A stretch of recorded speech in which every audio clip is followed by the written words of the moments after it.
do you deal with depression at all, or have you in your life? Yes. How do you cope with that? How do you deal with that? What are the warning signs? You don't believe in it. Okay, so here's the thing. Depression. You don't believe in it. No, I'm not joking, because depression is one of those things that ran in my family. My father taught me something. He says you can work your way out of depression. What's up, Stripe Nation? Blake Albertson here with B&B Lawn Care. I'm here with my good buddy, Keith Kalfas from the Landscaping Employee Trap. How are you? Today, we're going to talk about burnout. You know, around this year, actually this year's been pretty well. Oh, is that Brian's Lawn Maintenance? Oh my gosh, world famous premiere of here, Brian's Lawn Maintenance. Jumped out of the ether, bro. Yeah, that's awesome. I didn't know he was here. It's cool. We're actually at his Lawntrepreneur Live Academy, so it's a great time to connect with people. We wanted to make a video. Let's talk about you, man. I'm always on screen. They know about my burnout. Let's talk about you. Do you deal with that every single year around the same time? Does it change? Every single year. Yep. Just it's on a gradient, so it's getting less and less each year as I become more experienced and more seasoned and more of a veteran. And basically, when the check engine light comes on in your car, you still keep the pedal to the metal. My buddy Tim Kroll was just reminding me of this earlier, and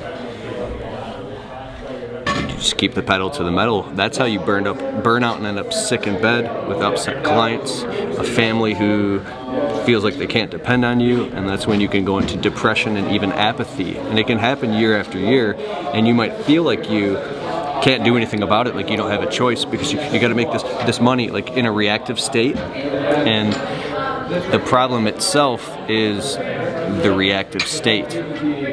So I think that really taking time in the middle of the chaos to just press that big red stop button and be willing to let things go down the river and just crash and see that this is all a result of what you created by your choices. If you take a breath and you put some structure in and some boundaries and say, here's an example of how to avoid burnout. I'm not working in the field anymore on Saturdays, period. So therefore, I can't schedule anything on Saturdays anymore. If it doesn't work on Friday, it's got to go to next Monday. Oh, I better work on my schedule, but I can't afford to do that. Yeah. Well, then I'm going to have to raise the prices a bit. Or what happens when Nancy calls and she says that it needs to be done on Saturday morning? You know, like that's always was my thing. Like, oh, well, we have people coming over on Saturday, but they call you Friday night. Like, if it was that big of a deal, they would have called you earlier in the week and scheduled that, right? Yeah, you deserve what you tolerate. What would you say signs of, like, of course we're using the analogy of a check engine light. What signs do you get mentally and physically and just in your business that say, like, all right, you know, this burnout's gonna come on, like the check engine light's on? Like, what happens in that moment for you? It can creep up on you in different ways, and for me it's when the inspiration goes away. When I don't wake up excited and I feel myself like a zombie just going through the days trying to get to bed. And then I notice if I'm laying in bed and I'm supposed to be going to sleep and I'm scrolling through my phone, doing weird stuff like that, that's when I know that it's time to press the stop button and catch up on sleep. Take personal time, do something that makes me happy. Now, we have all these excuses of why we can't do that, and this is kind of like funny to say. A lot of it just boils down to money. But money, raising prices, equals fear. You might lose clients. So everything has a domino effect chain reaction that goes all the way back to like when you're like 5 years old sucking your thumb on welfare while your mom's beating you over the head with the kitchen pan because you ate all the ramen noodles. Like, yes. It's the proverbial saber-toothed tiger chomping away at your bottom line. It's like playing Tetris on level 50. That's life, huh? Tetris. Yeah, so how I feel is I start feeling, I have tendencies, hypochondriac is what I am. When I start feeling like sick. Dude, and I'm like, you're oh my God. speaking to another hypochondriac. Yeah. 100%. So what happens is I go into this thing where I get really fatigued, extremely fatigued, where nothing will fix it, and I start going, oh my God, am I developing something? And I'm like freaking out, and I don't look on Google, because then you'll think you have, like, you know, I'm looking at my tongue in the mirror. Like, it's crazy, bro. You don't understand how much this is hitting, like, home. Like, this is literally what happens to me. And that's like the first step, is like things like that. And then I'm like, all right, now I'm gonna go down this total rabbit hole. I actually got put in the hospital. Like, I went to the hospital, of course, like the emergency room. I thought I was having a heart attack. Turns out I was just having a panic attack that I created because I was getting so freaked out about all of this that we're talking about, you know? 2 weeks ago, I actually thought that I was, in all respects, what's the word? A case for a real heart attack at the age of 36. I was having chest pains. I thought I was going to have a heart attack, and I started thinking about me passing away and what would happen and how I didn't achieve my... Like, I crashed so low into my bipolar depression, crazy schizophrenia, that I literally am suffering, and my life is a complete nightmare, and I feel like a complete loser. Dude, and then I didn't even know like this happened. Like, yeah. First off, like, seriously, call me like if that happens, and now I'm gonna do the same. So it happened to me last year. It came on this year, and I've like tried to, like I told you, and this is like getting way down the rabbit hole, right? But like those mental thoughts that come in, and we talked about this, it's basically when you react to them and you repeat them, now you're throwing it back, and it's gonna come back at you like a boomerang. Yes. And so what I've tried to do now for the past couple months, when those negative thoughts, I'm not good enough, like, dude, all of this, like self-doubt, low self-confidence, everything. You actually appear very confident to me. Like, you're brilliantly confident to me. The way See, you that's talk, the way you crazy, articulate because your words. mentally every day is a challenge of, like I told you, I'm like, I almost feel like I don't even know what I'm doing some days. Yeah. Because I get a negative thought, I react to it in my brain, throw it back, and it comes back at me twice as hard. Mm-hmm. You know, so what I've tried to do when that negative thought comes in, I just say, like, I shut it down. I'm like, well, that's not true. We know that's not me. You know, this, and this, and I never throw it back for it to come back to me. And like, that seems like way over my head, like way over your head it might, but like, maybe replay that if you're going through this topic. Can be burnout. You might not have, you know, hypochondria like us, right? You might not have low self-confidence, but it happens with everything. If you're just burnt out of mowing, like I'm just sick of mowing, you know, like it could be just the mindset. Okay, what's it feel like now? You don't mow at all, really, but like even on a landscape job, it doesn't matter. What do you feel like at Friday? Let's say you're mowing till dark. It gets dark at 8. What do you feel like at Friday at 7 o'clock when you've got 2 more yards left, you're done for the week, and like everything's just gravy? You feel awesome. You knock that yard out like nothing. You're jamming out, dancing to music, you know, because you get that second win. You're like, we're almost done. I have everything I needed done, like off my plate. Like, life is great, you know, like I love that, you know. But then Monday morning comes, you know, they say like what, 25% of heart attacks happen between 9 and 11 o'clock on Monday mornings. It's all mental, dude. Like, you think a piece of plaque really breaks off only on Monday mornings at 9 to 11, or is it all mental? You know what I'm saying? That's a lot to think about. That's pretty crazy. So, going into your business, you know what? That is, it's all the same, dude. There's like, I start when I get stressed, it's amazing because I start to see esoteria and symbology happens. It breaks open different parts of your consciousness, and that's why stress stretches you, right? And the more stressed out you are, the more your pockets are stretching, right? But because that's you're growing, right? I'm just playing. I feel like life is like life and business as family is a bunch of compartmentalized boxes. You ever see the movie where like the water's filling up in the chamber in the room and they're fighting to get out, and they finally get out, and then it gets through to another room? That's what I feel like. It's like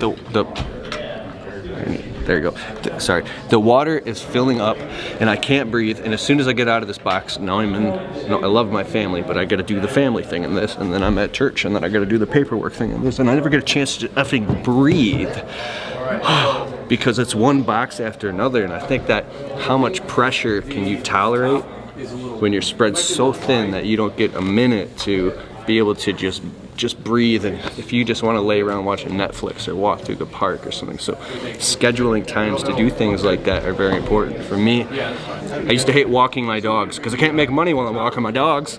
You know, like this is what I would think. I'd freak out. I had to bring my phone with me. Yeah. Now I walk my dogs around the block like I have a ritual. I walk my dogs more than once a week. But no matter what, every single Monday I walk my dogs as soon as I get home from work, and my wife comes along too. And it's like so fun to walk the dogs. And I say, there's a squirrel, go get it. And I'm laughing, and like the sun shining. And every Tuesday night is date night with my wife. Every Saturday morning I wake up and do my finances. On Sundays we go to church. Sunday evenings we go out to eat with my dad or do family stuff, right? So we're putting these little systems in that create a wholesome life that can help relieve stress and anxiety. How long have you been married? 7 years. 7 years. Oh yeah. You know, lawn care, landscaping, you know, it's all the same. I think of lawn care and landscaping all intermingled. We all pretty much, you know, like you'd go out and mow a lawn or I'd go do mulch, right? What do we look like? Sorry, I keep looking at Stanley Genadek over there. Oh, I didn't even know Stan was here. Stan the man, huh? Sorry. Are we gonna get a... We just have to put him on your video, Is he gonna come on, dude? Oh my gosh, my heart hurts. What's up, Look bud? who it is. How are you? Doing good? Hi guys. This is Stan. You know, what's up, man? We're just talking about burnout. Oh yeah. Burnout, the good old topic. So it's the cycle of burnout, right? Yep. I mean, like what it's so burnout is not only seasonal but it's yearly, right? I mean, because you will burn out in August, September, and October. At least this has been my experience. You get all pumped up because you've rested all winter long. Yep. Then you drive and you go really hard March, April, May, and then June it starts to wear on you. In July you're starting to feel it, and then about August you start to get stressed. In September you're about ready to quit. In October you're counting down to when the season's going to be over. But really, that's when you got to amp it up. It's the exact opposite. Most people are like, oh, I'm going to slow down on my bidding and estimating. I'm going to slow down on taking on new jobs. And that's why those motherfuckers are always hungry, right? That's so when true. you amp it up. Yeah. That's when you overbook and you get to the point where you have so much work that you can now bring that extra work into the next season as overflow. And then you rest and just work at a normal pace the following year because you've got enough work always ahead of you that you're not chasing work, you're not stressed about chasing work, and you've also got enough fat jobs. Now this is a big deal. Fat jobs, right? What? No, he's talking about being so incredibly proactive that you can smooth all that stuff out by not being in a reactive state all the time. Oh yeah, you're proactive. You never are reactive. You're only screw what I'm saying. Stan knows everything. no, Keith. Come you're back very over here, right. my friend. You only react to problems on a job, but you have all of your jobs booked out, so you don't have to worry. And then what happens is when you are only reacting to problems, you're able to handle those problems a hell of a lot better because you're not reacting to a loss of jobs. You're not reacting to something else. You're only reacting to the bare minimum. So it's just, I don't mean to interrupt you guys. You're good. Hey, do you deal with depression at all, or have you in your life? Yes. How do you cope with that? How do you deal with that? What are the warning You signs? don't believe in it. Okay, so here's the thing. Depression. You don't believe in it. No, I'm not joking, because depression is one of those things that ran in my family. My father taught me something. He says you can work your way out of depression. So when you get depressed, most people slow down and they withdraw into themselves. And what he always says was, you actually start to concentrate and focus on making everything around you better, the world better, people better. Don't concentrate on yourself and never slow down. Always work harder. So if anytime I start to doubt myself, I look at myself and I go, all right, head trash, I call it, because remember we did this video? Yep. Remember the head trash coming in?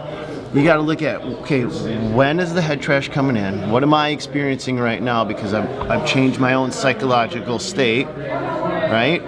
And it's going to become almost cyclical. Like you can recognize the pattern of when the head trash is coming in, and then you can nip it at the bud. You can say to myself, oh crap, like for me, head trash comes in between 9 and 11 after a super long, hard day. And day after day after day, then all of a sudden I get exhausted and I'm like, ugh. And then head trash comes in, I'm like, okay, you shut off, I'm going to bed. I'll wake up with a different mind frame, a different attitude. And so you begin to recognize. So you nip it in the bud before it pulls you down to the point of no return to now where you're getting drug along the bottom. Never allow head trash in, Does that make sense? Yes. ever. Like, not even for a second. You guys have been where you're being drugged along the bottom and you feel like you don't have a choice but to be depressed for like a month straight. So you nip it in the bud up here. You never allow it to start. You don't ever plant the seed. You never let it grow into anything. You recognize it right away, and you fight it right out of the gate, man. You never give it any fertilizer to grow whatsoever.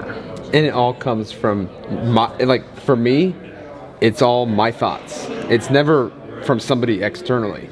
You know, it's always, you're not good enough. Like self-doubt, lack of self-confidence. Like that's what I've always dealt with, and that's what we talked about when we were in California, walking down the street. Yeah. Naysayers and head trash. Mm-hmm. Yep. Hey, put a link below to that video. You got to see it. Got it. Done.